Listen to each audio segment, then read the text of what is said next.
জানিয়ে দেব সর্বশেষ আপডেট বাংলা সংবাদ। শুরুতেই শিরোনাম। ট্রাইব্যুনালে সাবেক আইজিপির মামুন আপত্তি সত্ত্বেও পুলিশে গোপালগঞ্জে দ্বন্দ্ব আড়াল করতে ফের আইজিপি করা হয় আমাকে।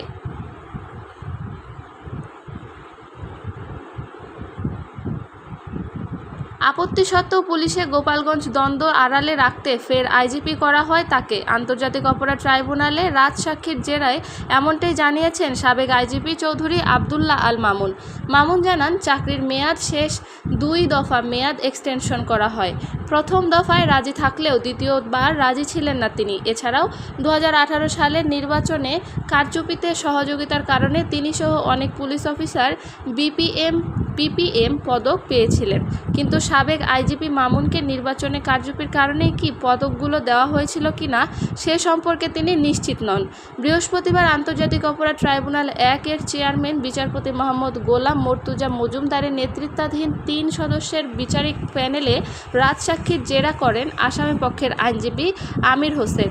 জুলাই-আগস্ট গণঅভ্যুত্থানে সংগঠিত মানবতাবিরোধী অপরাধের মামলায় সাবেক প্রধানমন্ত্রী শেখ হাসিনা ও সাবেক স্বরাষ্ট্রমন্ত্রী আসাদুজ্জামান খান কামালের বিরুদ্ধে মঙ্গলবার রাজসাক্ষীর জবানবন্দি দেন চৌধুরী মামুন। সাক্ষীর জেরায় মামুন বলেন, 2018 সালের নির্বাচনের সময় আমি ঢাকা রেঞ্জের ডিআইজি হিসেবে কর্মরত ছিলাম। তৎকালীন আইজিপি জাবেদ পাটোয়ারি রাতের বেলায় ব্যালট বক্সে প্রায় 50%-এর মতো ভোট রাখার পরামর্শ সাবেক প্রধানমন্ত্রী শেখ হাসিনাকে দিয়েছেন বলেন শুনেছি। মাঠ পর্যায়ে সরকারের পক্ষ থেকে রাতে ব্যালট বক্সে ভোট দেওয়ার ব্যাপারে নির্দেশনা পাঠানো হয়। রাজনৈতিক নেতাদের সহযোগিতা ও উদ্যোগে জেলা প্রশাসন, DC, UNO, AC land, SP ও থানার ওসিরা মুখ্য ভূমিকা পালন করেন। পরবর্তীতে পুলিশের বিএম ও পিপিএম পদক নির্বাচনের ক্ষেত্রে নির্বাচন সহ রাজনৈতিক ক্ষেত্রে সক্রিয় পুলিশ অফিসারদেরকে বিবেচনা করা হতো।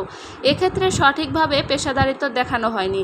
তবে আমিও ওই নির্বাচনের আগে ও পরে 3টি বিপিএম ও পিপিএম পদক পেয়েছিলাম। কিন্তু আমাকে এই পদকগুলো কেন দেওয়া হয়েছিল তা আমি এই মুহূর্তে নিশ্চিত করে বলতে পারবো না। পুলিশের ওপর রাজনৈতিক হস্তক্ষেপ প্রসঙ্গ সাবেক এই আইজিপি বলেন, 2018 সালের পর পুলিশ বাহিনীতে রাজনৈতিক হস্তক্ষেপ ও প্রভাব আরও বেশি বৃদ্ধি পায়। কতিপয় পুলিশ অফিসার প্রভাবশালী পুলিশ অফিসার হিসেবে স্বীকৃতি পান। তারা বাহিনীর চেইন অফ কমান্ড ভঙ্গ করে সাবেক স্বরাষ্ট্রমন্ত্রীর বাসায় প্রতি রাতে মিটিং করতেন। আমি সেসব মিটিংয়ে উপস্থিত থাকতাম না। আমি মিটিংয়ে অংশ নেওয়া অফিসারদের নিষেধ করতাম যেন পরবর্তীতে এসব মিটিংয়ে তারা আর না যান, কিন্তু তারা আমার কথা শুনতেন না। তিনি বলেন, সততা ও দক্ষতার কারণে আইজিপি হিসেবে আমাকে নিয়োগ প্রদান করেন। পুলিশ বাহিনীর সুনাম ও অফিসারদের মধ্যে প্রকাশ্যে দ্বন্দ্ব আড়ালে রাখার স্বার্থে আমাকে পরবর্তীতে 2বার চুক্তিভিত্তিক নিয়োগ দেওয়া হয়। প্রথম দফায় আমি রাজি থাকলেও দ্বিতীয়বার আমি রাজি ছিলাম না। আমার পরে ব্যাচ থেকে আইজিপি নিয়োগ দিতে পরে আমি রাজি ছিলাম না। আমি প্রধানমন্ত্রীর মুখ্য সচিবের কাছে মৌখিকভাবে এই অনাগ্রহের কথা জানাই, কিন্তু গ্রুপিং আড়ালে রাখতে আমাকে দ্বিতীয়বারেও এক্সটেনশন দেওয়া হয়। তিনি বলেন, সততা ও দক্ষতার কারণে আইজিপি হিসেবে আমাকে নিয়োগ প্রদান করেন। পুলিশ বাহিনীর সুনাম ও অফিসারদের মধ্যে প্রকাশ্যে দ্বন্দ্ব আড়ালে রাখার স্বার্থে আমাকে পরবর্তীতে 2বার চুক্তিভিত্তিক নিয়োগ দেওয়া হয়। প্রথম দফায় আমি রাজি থাকলেও দ্বিতীয়বার আমি রাজি ছিলাম না।